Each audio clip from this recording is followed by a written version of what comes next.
Le magazine de ce dimanche s'intéresse aux réformes opérées pour améliorer la justice commerciale dans l'espace OHADA, l'Organisation pour l'harmonisation en Afrique du droit des affaires. Notre invité est le président du tribunal du commerce d'Abidjan, le docteur Komoué François, magistrat hors hiérarchie, qui est à la tête de cette institution depuis 2012. Merci d'avoir accepté notre invitation, M. Komoué. Avant notre entretien, vous permettez, nous allons suivre ensemble ce reportage de Sita Soro sur ces réformes. Regardez. 2 jours d'échange sur les meilleures pratiques en justice commerciale en Afrique, zone OHADA, Organisation pour l'harmonisation en Afrique du droit des affaires. Des échanges organisés par le tribunal de commerce d'Abidjan.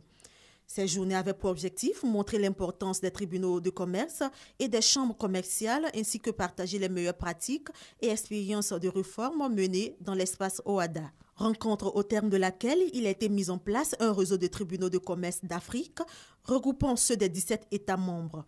Car jusque-là, seulement une dizaine en possédaient, les autres ne disposant que de chambres commerciales spécialisées. Ce fut également l'occasion, entre autres, de consolider les acquis et améliorer la justice commerciale dans chacun des pays membres. Les journées d'échange de l'OHADA s'inscrivaient ainsi dans le cadre du programme de renforcement du secteur de la justice financé par le 2e contrat de désendettement et de développement C2D avec l'appui de la Banque mondiale.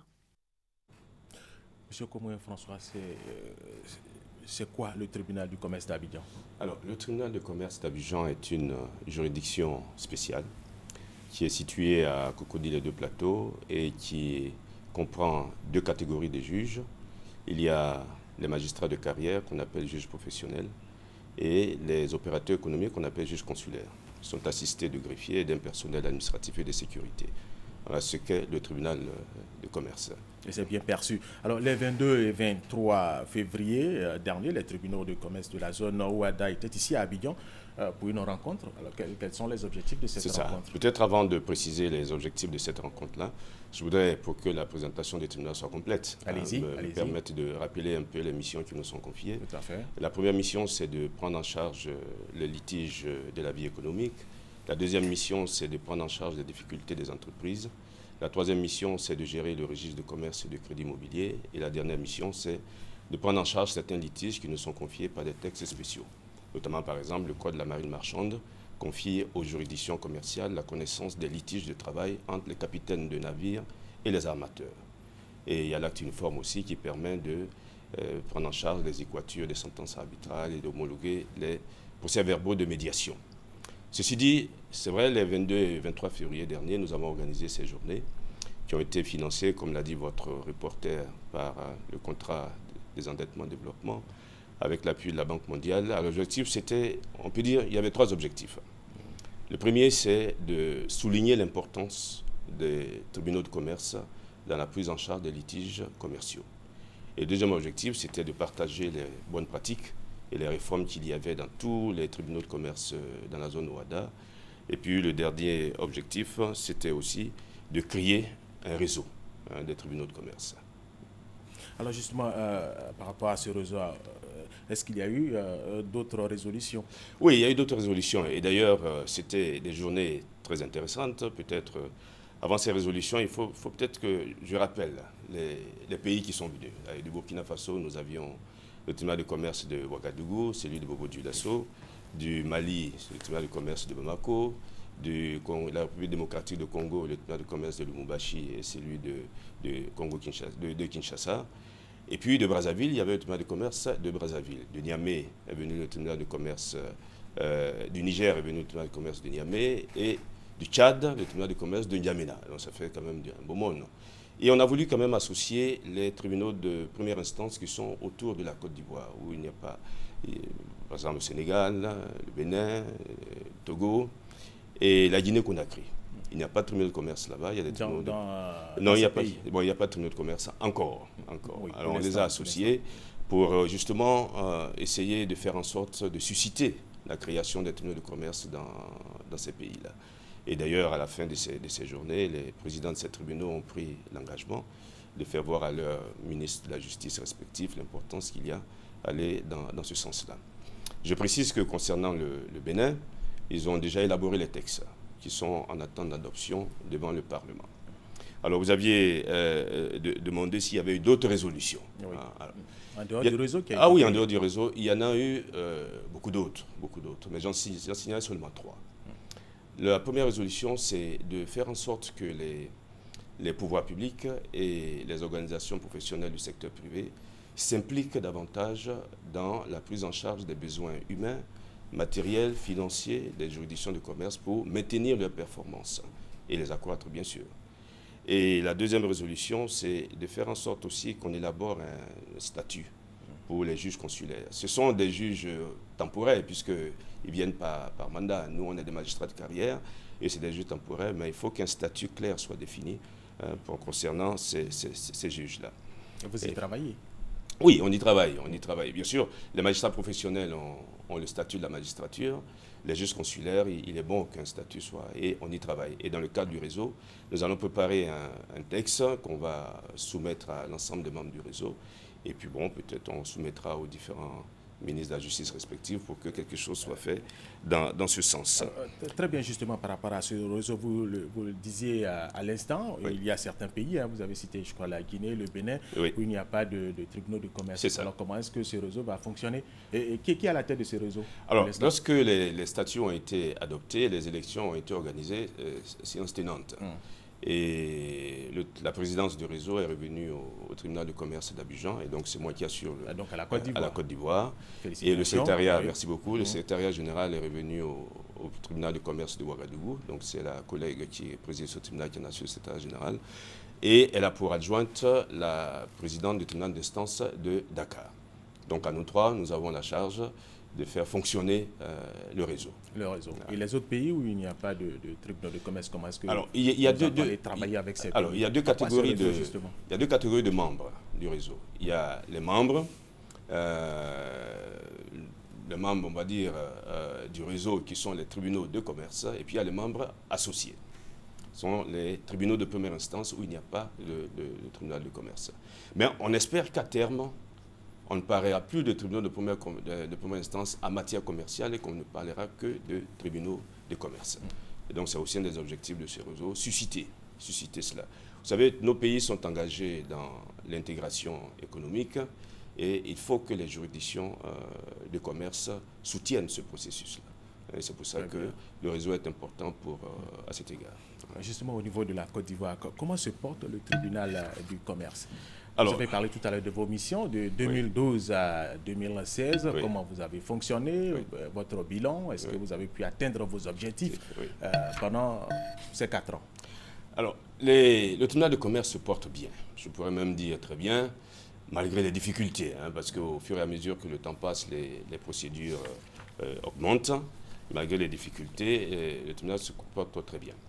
Beaucoup de litiges nous sont envoyés, des litiges commerciaux divers, donc des litiges de banque, d'assurance, de transport maritime, aérien, de transport terrestre, de concurrence, de sociétés commerciales, de bourses, etc., etc. Alors, nous essayons de prendre ces litiges en charge de façon optimale. Et depuis la création du tribunal, nous avons, comme ça en statistiques cumulées, nous avons rendu, pour que les chiffres soient précis, vous permettez de regarder la note. Nous avons reçu 25 586 affaires, donc depuis octobre 2012 jusqu'à décembre 2015. Et nous avons rendu, dans la même période, à peu près 23 000 décisions. Et nous avons initié 2 actions importantes en termes de réforme. Au niveau du tribunal, il y a 2 actions importantes, c'est-à-dire la gestion électronique des procédures et la démarche qualité. Dans la gestion électronique, il y a un mouvement qui est en faveur de la dématérialisation des activités. Ce mouvement est au niveau du gouvernement et de toutes les administrations, et aussi au niveau de l'administration judiciaire. Et donc, au niveau du tribunal de commerce, nous avons, grâce à un logiciel qui a été conçu qui s'appelle iTribcom, commencer la gestion électronique des procédures. Et donc, au niveau des requêtes que nous recevons, au niveau des assignations que nous recevons, etc., etc. Et donc, il y a même une salle d'audience qui est équipée de 2 ordinateurs et on va à ces audiences-là sans le moindre papier. Tout se fait de façon électronique. La deuxième salle d'audience va être équipée bientôt pour que, à terme, tout se passe de façon électronique. Et la deuxième réforme importante que je voulais signaler... La formation accompagne, hein? Ah oui, la formation accompagne. La formation, d'ailleurs, elle a précédé. Elle continue et elle suivra parce qu'il faut toujours maintenir cela. Et la deuxième réforme importante, si vous le permettez, que je voulais signaler, c'est la démarche qualité. Alors, la démarche qualité s'inscrit dans le processus de progrès et d'amélioration constante. Vous savez, celui qui vient, l'administré ou le justiciable qui vient devant le service public, il n'est pas débiteur du service public. Il est créancier du service public. Et donc, on a l'obligation, nous qui animons le service public, de lui rendre un service public de qualité. Et donc, c'est pour ça que nous sommes engagés dans la démarche qualité. Et nous espérons qu'avant la fin de cette année, si possible, nous ayons la certification ISO concernant le tribunal. Oui, je vais vous demander que gagne la Côte d'Ivoire avec toutes ces réformes au niveau du tribunal du commerce. Vous savez, la Côte d'Ivoire, comme tous les autres pays, est notée par ce qu'on appelle le doing business. Et il y a un indicateur très important qui est appelé exécution des contrats, qui permet de mesurer la performance de la justice commerciale dans le pays considéré. Et là, lors des journées, nous avons eu la chance d'avoir ici Mme Erika Bazio, qui est à Washington, celle qui s'occupe de ces questions-là. Donc elle est venue, elle a fait un exposé pour faire voir un peu quels sont les critères qui sont pris en compte pour la notation des juridictions et des pays. Et là, on s'est aperçu, elle a dit qu'ils ont ajouté un dernier critère qui est important, c'est la gestion électronique. Et donc, en s'engageant dans cette procédure-là, nous essayons de répondre aux critères de la Banque mondiale et nous espérons peut-être que grâce à cela, la Côte d'Ivoire ait un peu plus de points. Maintenant, concernant la démarche qualité, c'est important de dire. Allez-y. Vous savez, très souvent, on dit qu'il faut des institutions fortes au lieu d'hommes forts, n'est-ce pas? Et c'est la démarche qualité qui assure la certification des process qui permet d'arriver à cela. Nous pensons qu'il est important qu'au-delà des personnes qui animent ce tribunal, que la performance soit maintenue. Et pour que ce soit maintenu, il faut que les procédures et les process soient certifiés. De sorte que si les personnes changent, mais les procédures et les process demeurent. L'institution demeure. Entre le tribunal du commerce, M. Koboué, la Cour d'arbitrage de Côte d'Ivoire, la Cour commune de justice et d'arbitrage et les tribunaux de première instance, qui fait quoi? Alors, c'est vrai que, quand vous le dites de cette façon, on peut y perdre son latin, mais c'est très simple. C'est très simple. La Cour d'arbitrage de Côte d'Ivoire est créée au sein de la Chambre de commerce et d'industrie. Et sa mission, c'est de proposer à ceux qui ne veulent pas aller devant les tribunaux étatiques ce qu'on appelle les modes alternatifs de règlement des différends, c'est-à-dire l'arbitrage, la conciliation et la médiation, qui sont les principaux modes alternatifs de règlement des conflits. Maintenant, concernant la Cour commune de justice et d'arbitrage, elle a deux fonctions. Elle sert de Cour suprême concernant les décisions rendues par les juridictions commerciales dans la zone OHADA, mais elle sert aussi de chambre d'arbitrage. Maintenant, concernant les tribunaux de première instance, notamment ceux avec lesquels nous partageons le même territoire, c'est-à-dire celui du Plateau et de Yopougon, ces tribunaux ont compétence en matière civile, en matière pénale et en matière sociale. Ils gardent aussi une compétence en matière commerciale lorsqu'ils sont saisis par le non-commerçant. Parce qu'il est possible qu'un non-commerçant entre en rapport juridique avec des commerçants. Le commerçant, lui, il est obligé de venir au tribunal de commerce. Le non-commerçant, il a le choix entre notre tribunal et les autres tribunaux de première instance. Donc voilà, je pense que dit ainsi, tout le monde se retrouve. Tout le monde est servi. Ouais. Alors, après des décisions, lorsque vous rendez des décisions, oui. Si l'individu ou l'entreprise n'est pas satisfaite, alors qui est-ce qu'on peut saisir après vous? Alors, il y a ce qu'on appelle dans notre jargon juridique et judiciaire les voies de recours. Alors, les voies de recours permettent à celui qui n'est pas satisfait de la décision de porter cette décision devant la juridiction supérieure. Alors, on va prendre 3 cas. Imaginons que la personne n'ait pas été touchée personnellement par l'assignation, elle n'a pas comparu et elle n'a eu aucune connaissance de la procédure. La décision est rendue. Si elle n'est pas d'accord, elle fait ce qu'on appelle opposition devant nous, pour que nous puissions réjuger l'affaire en sa présence. Maintenant, si nous avons rendu une décision en premier ressort, c'est-à-dire une décision qui est susceptible d'appel. À ce moment-là, elle fait appel devant la cour d'appel d'Abidjan. Mais si nous avons rendu une décision en premier et dernier ressort, pour se pourvoir en cassation, cela dépendra de la matière. Si c'est une matière OHADA, elle est obligée de déférer notre décision devant la Cour commune de justice et d'arbitrage. Et si c'est une décision, si c'est une matière qui ne relève pas de l'OHADA, comme les affaires de banque et d'assurance et tout ça, bon, mais elle défère notre décision devant la Cour suprême de Côte d'Ivoire. Alors, est-ce qu'on peut vous faire confiance très rapidement? Ah oui, très rapidement. Pas vous, l'institution. Ah oui, non, je comprends très bien. Vous savez, la confiance est un sentiment qui porte à se confier à quelqu'un ou à quelque chose. Elle est très fragile.